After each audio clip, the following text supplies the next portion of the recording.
A gente aqui no futebol do Nordeste, a gente tem uma cultura de imediatismo bizarra. Eu acho que não é só no futebol do Nordeste, né?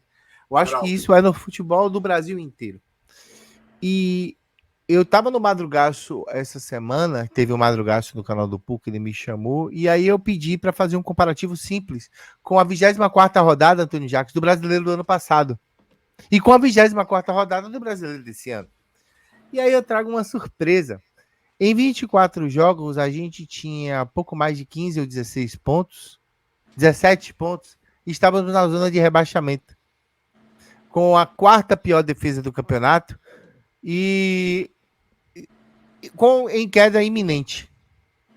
Hoje, na 24ª rodada do campeonato, nós estamos em quinto, com o quinto melhor ataque do campeonato e em constante subida, ou em uma maré de ponto para cima muito alto. E olha o que é engraçado a cultura do nosso futebol, porque ano passado a gente pedia fora Paiva e com razão. Tá tudo bem. Ele estava fazendo um trabalho pífio e estava sendo abraçado pelo grupo e a gente pedia fora Paiva com razão. Correto. Hoje, a gente olha para isso e teve um hiato de 6 jogos que foram muito importantes, independente de qual as posições que tenham sido que a gente tenha perdido, mas a gente tem um comparativo de dizer assim, olha, a gente tá horrível e a culpa da gente tá horrível é do nosso treineiro. Calma lá. Alto lá. Ano passado a gente tinha peças bizarras e esse ano a gente tem peças que são melhores do que a do ano passado. E eu estava dizendo agora há pouco com os amigos, mano, a gente tem certamente o melhor elenco em 10 anos. Mas ainda assim, uma galera não presta. E ainda assim, a gente tem aponta dedo para criticar. Posso citar o exemplo do próprio Botafogo, que ano passado me perde um campeonato quase ganho, e hoje, na liderança, o povo olha para o Botafogo e diz: cavalo paraguaio. E não estou aqui para alfinetar o amigo, muito pelo contrário, eu estou aqui para mostrar o quanto a mentalidade do nosso torcedor médio ela é bizarra. Por quê? Porque existem sempre desculpas. Cavalo paraguaio, fair play financeiro, ajuda da arbitragem, campo, tapetinho. Ano passado eu ouvi dizer, enquanto eu estava no hospital e lá a gente assistia apenas uma rede de TV, que o campo do Botafogo tinha que ser outro porque o Botafogo tirava vantagem de jogar no seu estádio. Eu lembro disso. E aí eu estava na cama do hospital e pensava, porra, tanta coisa pra gente pensar e aí a gente olha e pro gramado do time dos outros porque o nosso time não consegue ser competente a respeito disso. A mudança de mentalidade e assim, o advento da SAF ele poderia trazer essa mudança. E eu quero abrir esse debate para vocês. O quanto a mudança de mentalidade do futebol brasileiro ela é prejudicial, primeiro, a quem trabalha, porque seu Renato Gaúcho meteu o louco semana passada dizendo: eu tenho 30 anos de futebol, você tem 1 ano e você quer discutir comigo? Alto lá, moço. É porque, eu falei até isso, João, é porque ele acha que a gente só fala de futebol na faculdade, né? Jornalista. Que jornalista não assistia futebol antes de se formar, não. É incrível, pô, incrível. Deixa quieto. Continue aí, João. Mas assim... Foi mal, só esterneu que eu tava pensando. Não, mas é justamente desde que ele falou isso. Eu vi um vídeo que mostra tudo bem que eu... pode não parecer, mas eu ainda não tenho 30 anos. Mas, pô, eu assisti futebol minha vida toda, gente.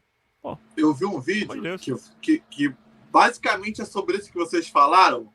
Só que aí quando o Renato pisou no pessoal, né, aqui no Rio, lá, filho, lá a resposta era assim, não, que a gente tá treinando muito, vamos rever os treinos. As respostas eram essas. Duvido que ele atravessava uma pergunta dessa igual ele falou no Grêmio. Eu duvido se ele atravessa uma pergunta dessa quando estava aqui no Rio. As respostas dele eram: a gente vai treinar mais. O calendário, ou era o calendário, ou a gente vai treinar mais, vamos evoluir, né? Ninguém nasce sabendo. As respostas eram essas. Agora, as respostas quando ele está no Grêmio são totalmente diferentes. Parece até que eu acho engraçada. Eu acho engraçado. Não que eu acho correto. Eu acho engraçada a forma que ele fala, que dá a entender que ele nasceu primeiro no mundo do futebol e depois veio todo mundo, tá ligado? E aí todo mundo tem que aprender com ele. Mas esse ato de insubordinação dele ou de desrespeito para aqueles que trabalham é inversamente proporcional às desculpas que outros dão também pelos seus insucessos. A gente viu aí, e aí, Wesley, por favor, não é alfinetada. O John Textor abrindo a boca e dizendo: o Bahia em 20 anos vai ganhar 17 títulos. Porque tem que colocar fair play financeiro. E aí o cara me contratou a Almada. Aí eu cito a Bíblia. Se você quer olhar a trave do olho do seu irmão, tira o graveto do teu olho, abençoado. Aí o Landim toma 4 do Botafogo, abre a boca e diz: não temos que sustentar a falta de fair play financeiro no futebol brasileiro. Se você ganhasse, você estava rebolando na cara dos caras. Nós sempre procuramos desculpas para os nossos fracassos baseados nos erros dos outros. Quem teve irmão ou primo, parente pequeno que ia brincar na casa, toda vez que aprontava, a gente aprontava, a gente apontava para o nosso primo, o primo dizia assim, ó, gente, foi porque ele fez assim, assim, assado. Você nunca fez nada, você é santo. Eu tenho 2 filhas. Eu sei bem o que é isso. Eu vejo isso o tempo todo. Uma faz a merda, joga na outra. Ah, mas foi ela que fez. Ah, mas ela estava fazendo aquilo pior. Isso parece que está enraizado. E no futebol tem se tornado pior. Fábio Mota veio a público reclamar do erro de arbitragem contra o time dele na última segunda-feira. Eu estava com o Antônio Jacques e aí eu disse: porra, Jacques, roubaram Vitória. E aí a gente falou ao vivo isso, foi. A gente falou ao vivo isso. Eu não tenho 2 pesos e 2 medidas. Mas aí eu vi o humorista rubro-negro falando que tinha que paralisar o campeonato que ia levar para o Cais, e eu me lembrei do soco que Jean Lucas toma no Barradão e que o VAR nem chama. Ou seja, meus amigos, são 2 pesos e 2 medidas. Não dá para eu chegar... Cara, é assim, ó, eu sou muito sincero. Não dá para eu chegar e dizer para vocês assim, gente, o Bahia precisa melhorar o seu jeito de jogar, mas a Fonte Nova tem que melhorar o campo. Porque o gramado da Fonte Nova tá horrível há muito tempo. E Rogério não pode falar porque é o consórcio que nós temos, uma parceria. Mas Rogério sempre elogia os gramados alheios. Ganhou em Caxias, o que foi que ele falou, já que está coletivo o tempo todo? O gramado estava ótimo. Mas falar me surpreendeu positivamente lá o gramado de Caxias. Não é nenhuma maravilha não, mas eu achei que ia estar pior, tá? Não tava uma maravilha não, mas chuva lá, já. Eu acho que é justamente por causa de porque não choveu, né? Não, mas eles realmente não fica legal, mas se não chover, pô, o gramado de lá Mano, e outra, Jax. É mais fácil manter um gramado no frio, cara? Será? Eu não tenho muita noção, não. Vamos lá, eu vou meter uma de engenheiro de gramado aqui, técnico de gramado, sem saber porra nenhuma disso. Mas primeiro, lá não é arena, é estádio, é próprio. Só eles jogam ali, treinam ali, então a manutenção deve ser mais suave de fazer. Mas só que aí eu trago um contraponto. Aqui é do governo, é público, e os caras metem um monte de meleca na Fonte Nova, cobrindo o gramado e prejudicando o gramado.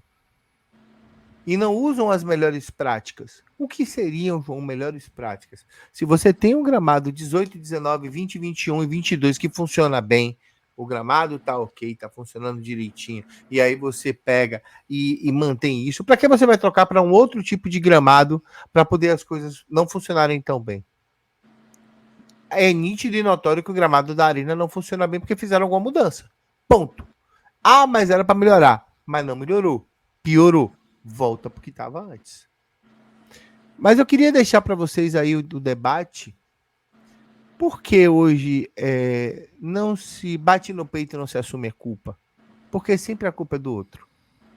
Porque sempre é o gramado... Pô, Guto usou a desculpa do vento. Pô. Tem. Complicado. Guto Ferreira. Guto Ferreira aqui usou desculpa do vento, tá? Porque o vento tava norte e leste e as coisas não estavam funcionando. E aí, por exemplo, o Textor abre a boca e o Bahia vai comer o nosso almoço. O Landim fala, o Botafogo que Gastou que, não sei quantos milhões a mais do que a gente.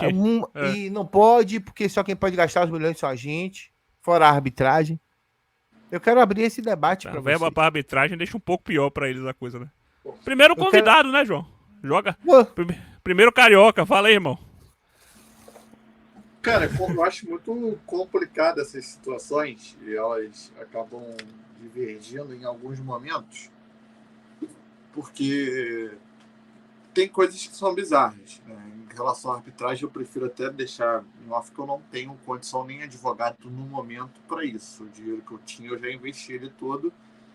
Mas em relação a futebol e controvérsias, o fato do que realmente o Vitória foi, né, mãos pro alto e vambora, eu não levei muita fé que aquilo realmente estava acontecendo por alguns motivos, né? Vocês aí principalmente sabem, em relação à CBF, entre situações, né? Não preciso dizer, muitos já devem ter entendido o que eu quis dizer. Então, eu, na hora que eu vi aquilo, eu falei, vai anular, não tem jeito. Pô, pegou na mão, claramente, faz parte do início de ataque, porque é o domínio pro passe em direção ao fundo. E aí, quando não deu e mandou o jogo seguir, eu falei, pô, calma aí, os caras estão de sacanagem. Isso é brincadeira. Eu vi depois o Vitória reclamando de algumas situações, aí vi.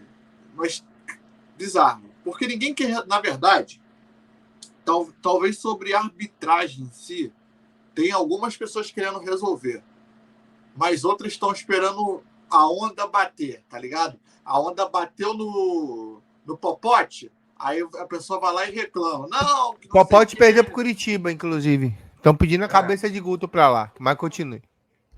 Então, quando espera a água bater no popote, aí quando a água bate no popote, ela dá um berro e não, que a gente tem que olhar para cá. Só que quando o primeiro falou, pô, vamos mexer nisso daqui, ela falou, pô, não tem por que mexer. Por que eu vou mexer? Você que tá vendo o que eu não tô vendo. É a famosa história até levar o primeiro choque. Levou o primeiro choque, opa, peraí. E normalmente as pessoas que mais falam que, tipo, não, esse problema não existe, é as que tomam o choque em maior voltagem. Que foi, tipo, o que aconteceu com o Vitória. O Vitória fechava os olhos em relação ao que estava acontecendo no campeonato. Fechava os olhos em relação a isso. E foi lá e tomou um 220.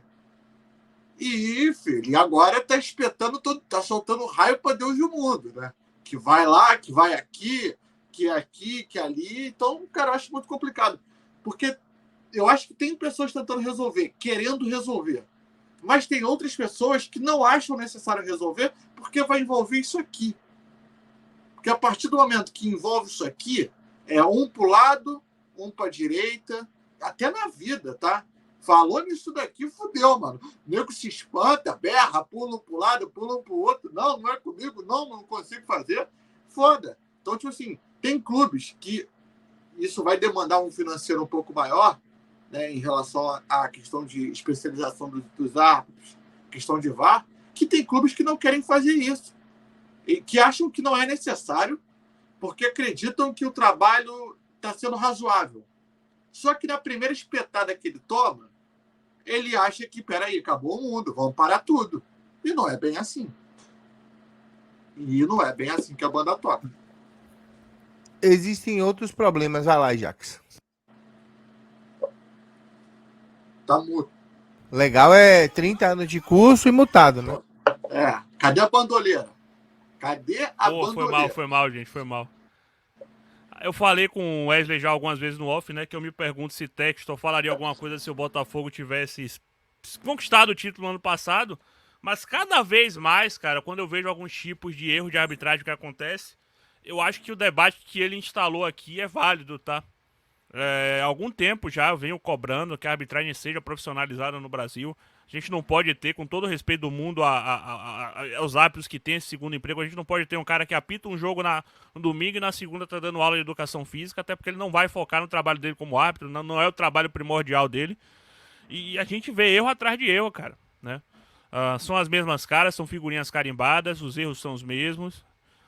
Mas realmente, como o Wesley falou, a gente tá num país onde a gente só se importa quando acontece com a gente. Onde todo mundo só abre o olho quando a tragédia começa a envolver todo mundo.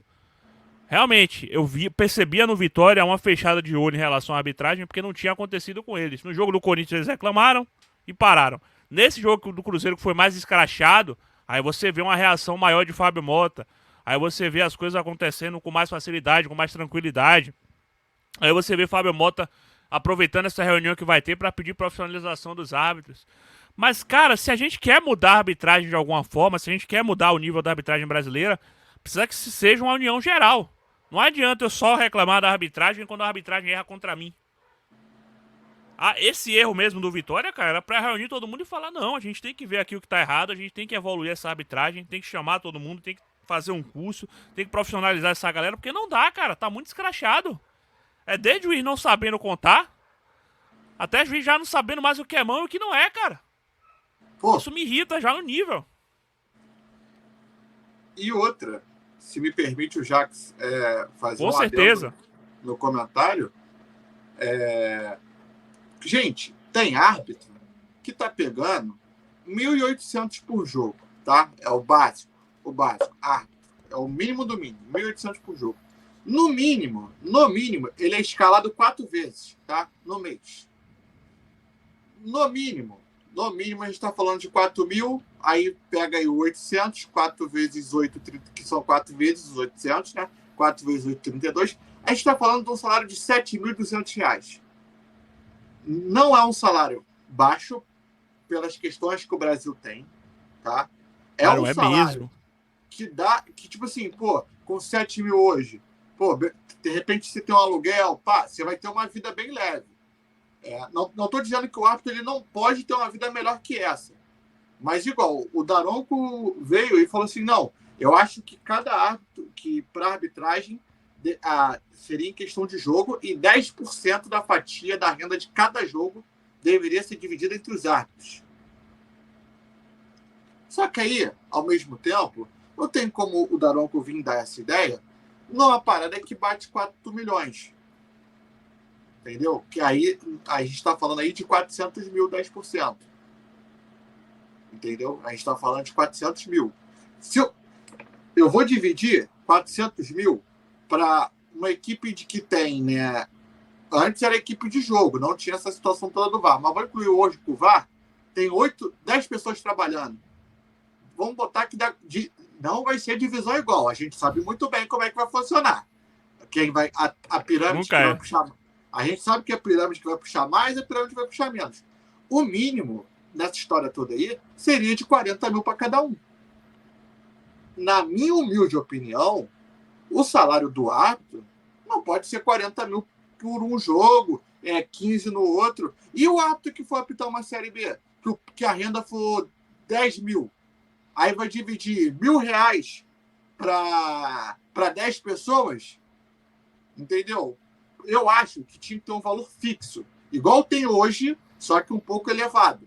E com uma carteira assinada, que é o que eles pedem muito que não tem. A carteira assinada para ganhar os FGTS, o 12 mais 1, enfim, 13, antes que pense que eu não falei 12 mais 1, não era uma brincadeira mesmo. Então, tipo assim, eu acho que o valor poderia subir um pouco mais, sim, mas essa história de 10% para mim não entra, não funciona. Para mim, eu não acredito que isso possa acontecer. Porque vai ter uma galera mais baixa que não. Você não vai ter sendo justo com quem está apitando a Série B. Ah, mas aí o cara não se profissionalizou direito. Peraí, você pode tomar um gancho e começar a apitar a Série B também. O mundo dá voltas. Não acha que só você vai ficar aqui em cima o tempo todo. Você pode falhar, porque é humano, o erro é falho. E o VAR, ele está para consertar alguns erros, na maioria, os mais escancarados, não para fechar os olhos para a situação. Entendeu? Então, eu acho que dá para chegar num ponto. Eles querem a carteira... O ponto principal, pelo que eu procurei saber, é a carteira assinada. E aumentaram um pouco esse valor. Acredito, na minha humilde opinião, que dá para aumentar o valor sim, que dá para assinar a carteira e entregar o que eles querem, que são questões básicas, entendeu? De trabalho. E outra coisa, botar alguns jogos para ser lá em Teresópolis e montar um QG dos árbitros na Granja Comari, da CBF. Você monta um QG dos árbitros lá.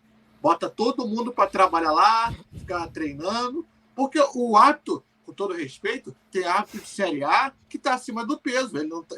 ele acompanha a jogada. Irmão, se o jogador que corre 60 metros na hora de chutar não tem oxigênio nenhum, manda a bola lá na arquibancada, tu imagina um árbitro na hora de raciocinar se pegou ou não o lance, vindo correndo 40, 50 metros acima do peso, né? Então, vamos igualar também. Vocês querem as coisas certinhas? Vamos todo mundo, ó, padrão, né? Não é padrão Daronco, padrão normal, né? Fisicamente bem, porque aí a gente aumenta o nível, sobe o nível de todo mundo, entendeu?